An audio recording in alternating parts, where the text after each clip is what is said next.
Assalamualaikum warahmatullahi wabarakatuh. Saya Dinda Artika Sari dengan NPM 1811-010304 ingin menyelesaikan tugas video micro teaching dari mata kuliah Sejarah Kebudayaan Islam tentang peradaban bangsa Arab sebelum kedatangan Islam.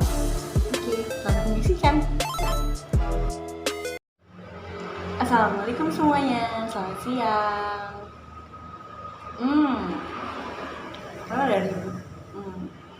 Oke, sebelum kita mulai, baiknya kita berdoa dulu.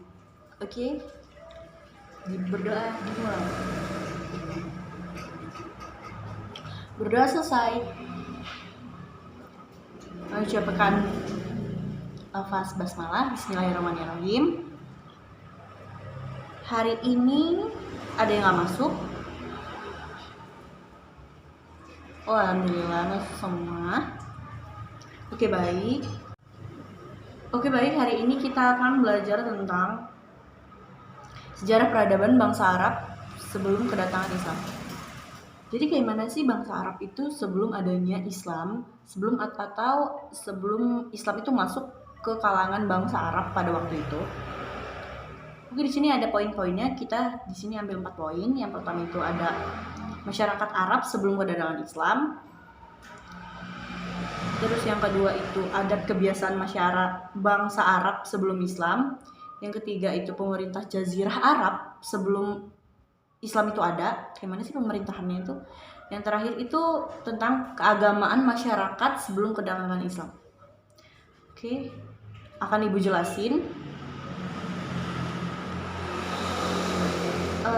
Yang pertama, sejarah peradaban bangsa Arab sebelum benar-benar kedatangan sebelum adanya Islam.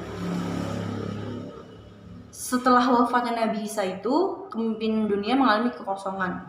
Apa tuh? Kekosongan. Manusia makin banyak yang menyimpang dari ajaran yang dianut. Mereka itu memasuki ajaran-ajaran. Nah, dunia itu pada saat itu, nggak dunia sih, di bangsa Arabnya itu berada dalam kegelapan dan kesengsaraan. Udah yang sembunyi berhala lah, maksiat di mana-mana. Nah, pada saat itulah bangsa Arab, Allah itu mengutus Rasul atau Nabi Muhammad SAW untuk membawa ajaran Islam ke bangsa Arab. Masuk ke poin yang pertama, yaitu masyarakat Arab sebelum kedatangan Islam. Jadi bangsa Arab itu Jazirah Arab. Jazirah Arab itu dalam bahasa Indonesia diartikan semenanjung Arabia, sebuah kawasan di mana Islam itu dilahirkan dan dibentuk 4 persegi panjang yang sisinya tidak sejajar. Terletak di sebelah barat daya Asia, di sebelah barat berbatasan dengan Laut Merah, di sebelah selatan berbatasan langsung dengan Laut Hindia, di sebelah timur berbatasan dengan Teluk Arab, dan di sebelah utara dengan Irak dan Syria. Secara geografis, menurut sejarawan Salabi, membagi Jazirah Arab ke dalam 2 wilayah, yaitu yang pertama itu yang bagian tengah dan bagian pinggir. Yang bagian tengah itu terdiri dari gurun dan bukit pasir serta beberapa pegunungan yang tidak begitu tinggi hingga hujan tidak banyak turun. Yang bagian pinggir merupakan bagian maritim. Karena itu penduduknya tidak nomaden, sehingga mereka bisa mengembangkan kebudayaannya jauh lebih memungkinkan dibandingkan dengan masyarakat Baduy yang nomaden. Misalnya mereka dapat mendirikan kota dan kerajaan. Kerajaan yang besar diantaranya adalah Yaman dan Hezar. Di wilayah Hezar inilah Islam dilahirkan. Menurut catatan sejarah dan beberapa keterangan otentik dalam Al-Quran, dikatakan bahwa sebelum agama Islam datang, masyarakat Arab menyembah berhala. Terdapat sekitar 360 patung berhala yang disembah. Di antaranya yaitu yang terbesar itu adalah namanya Lata, Uzza, dan Manat. Selain kepercayaan menyembah berhala, ada lagi penyembahan api atau Zoroaster. Ada penyembahan binatang dan langit yang khususnya dianut bagian Arab Timur. Penganut agama Yahudi juga ada, tapi nggak banyak, karena agama Yahudi itu agama yang khusus untuk ras Yahuda dan ras lainnya yang menjadi masyarakat kelas 2 bila masuk agama Yahudi. Karena itu, kehadiran Islam di tengah-tengah masyarakat Arab peluangnya sangat besar. Karena di agama Islam, perbedaan seorang hamba itu hanya ditentukan oleh kualitas ketakwaannya kepada Allah, yang artinya mutakin, yaitu masyarakat kelas 1 di hadapan Allah Subhanahu wa taala. Zaman sebelum lahirnya agama Islam di tanah Arab disebut itu masa jahiliyah. Kenapa? Karena ngebandingin dari antara zaman lama sama zaman yang udah dimasukin sama Islam. Itu bangsa Arab, dari segi kebangsaan itu terdiri dari bangsa Arab, bangsa Yahudi, sama bangsa Persia. Dari segi kepercayaan itu, semua itu pada umumnya menyembah berhala. Tapi ada juga sebagian kecil itu memeluk agama Majusi, Yahudi, sama Nasrani. Oke, poin yang kedua itu adat kebiasaan masyarakat Arab sebelum adanya Islam. Para sejarawan merumuskan sejumlah karakteristik tabiat bangsa Arab yang mungkin mempengaruhi pertumbuhan Islam. Yang pertama itu masyarakat Arab sangat cinta dan setia pada adat dan tradisi kabilahnya masing-masing yang tercermin dalam kegemarannya menjamu tamu-tamunya atas nama kabilah. Yang kedua, meskipun demikian, seperti diungkapkan oleh Ibnu Khaldun, bahwa pada masa jahiliyah masyarakat Arab adalah masyarakat yang sangat tidak beradab, gemar melakukan perampasan dan perusuhan, tidak memiliki skill dan ilmu, tetapi pembawaan mereka sebenarnya murni. Poin ketiga, pemerintahan Jazirah Arab sebelum kedatangan Islam. Kayak mana sih pemerintahan bangsa Arab itu sebelum adanya Islam? Bangsa Arab sebelum kedatangannya Islam itu tidak mengenal sistem pemerintahan. Kabilahnya memiliki masing-masing kabilah mempunyai pemerintahannya sendiri yang dikepalai oleh yang namanya syekh. Syekh itu pemegang kekuasaan tertinggi di dalam sistem lingkungan kabilahnya.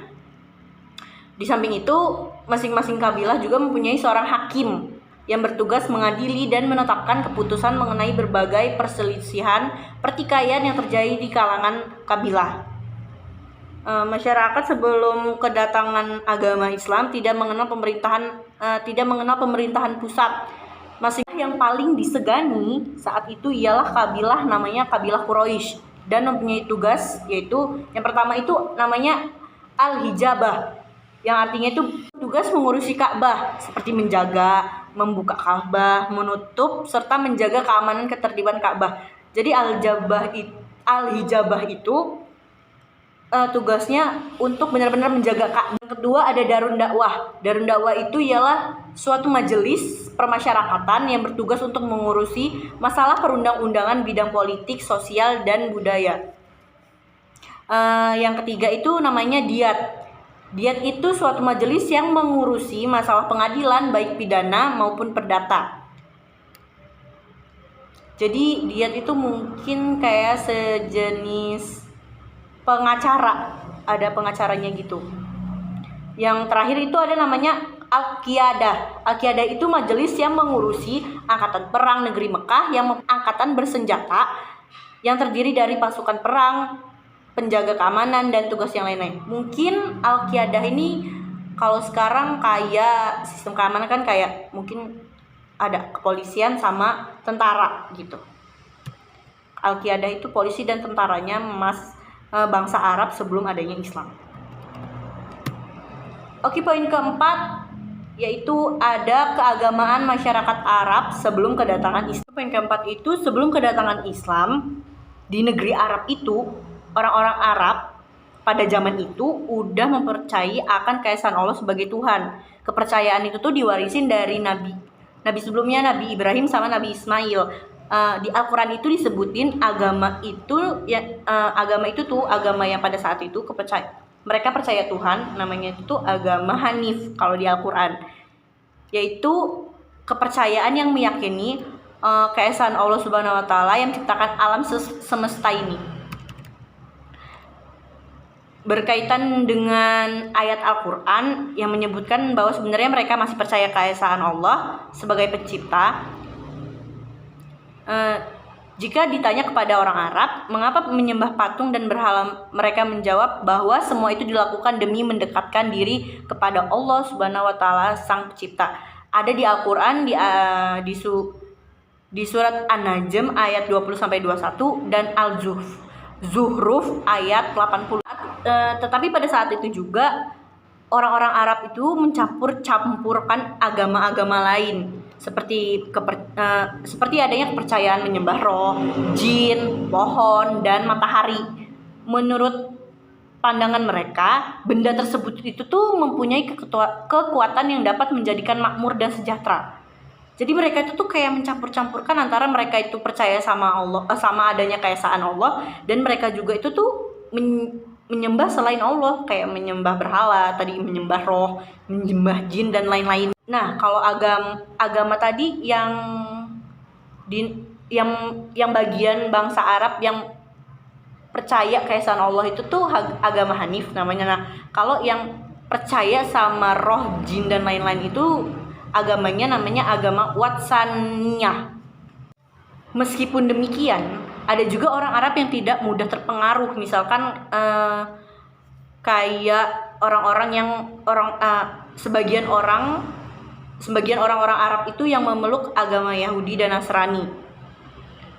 Pada dasarnya orang Arab itu gak ninggalin agama Hanif sepenuhnya, hanya saja dicampuri dengan agama Watsaniyah. Jadi campur-campur aduk gitu bangsa Arab dulu pas pra-Islam. Misalnya pada zaman jahiliyah, orang-orang Arab itu masih mau memuliakan Ka'bah. Kayak mereka tuh mencampuri dengan mengelilingi Ka'bah tanpa busana, dan masih banyak lagi pujaan-pujaan lainnya yang menyimpang gitu. Jadi sampai sini ada yang mau ditanyain atau kita akhiri aja? Yakin gak ada yang mau nanya? Oke, baik, kalau gak ada yang nanya, Ibu bakal rangkum dulu. Jadi intinya dari yang Ibu udah jelasin itu, bangsa Arab pra-Islam gak seburuk yang dibayangin, dan tidak semua perilaku bangsa Arab itu tuh biadab dan bodoh. Hal tersebut dikarenakan bangsa Arab telah menjalin hubungan yang sangat baik dengan bangsa lain seperti bangsa Romawi. Di samping itu, pada saat itu juga bangsa Arab telah mempunyai badan-badan yang mengurusi berbagai hal dalam suatu kabilah atau masyarakat. Hanya saja belum bisa mempergunakannya dengan baik. Pada abad 6 Masehi, bangsa Arab pada umumnya belum bisa membaca dan menulis, serta mengandalkan hafalan dan mengingat peristiwa yang penting, sehingga banyak peristiwa yang tidak dapat ditulis oleh sejarah. Oleh karena itu, mereka disebut bangsa jahiliyah, disebut Arab jahiliyah. Arab jahiliyah ini bukan hanya karena buta aksara, akan tapi lebih dari itu. Bangsa yang tidak mempunyai peradaban, tidak mengenal aturan atau norma. Meskipun demikian, masyarakat pra-Islam juga memiliki beberapa sifat yang baik, terutama bangsa Arab sebelah utara keturunan Adnan. Mereka bertakwa, pemurah, ramah, jarang melanggar amanat, dan sangat taat pada kepercayaannya. Ingatannya tajam, sehingga dengan mudah mereka mengingat syair-syair yang indah. Dengan realitas seperti inilah sehingga pada masa Rasulullah SAW mampu menumbuh suburkan ilmu periwayatan hadis yang merupakan bagian signifikan bagi khasanah hukum dan syariah Islam. Oke, sampai sini udah gak ada yang mau ditanyain. Oke, kita tutup. Sebelum kita tutup, kita baca doa dulu. Baca doa dimulai.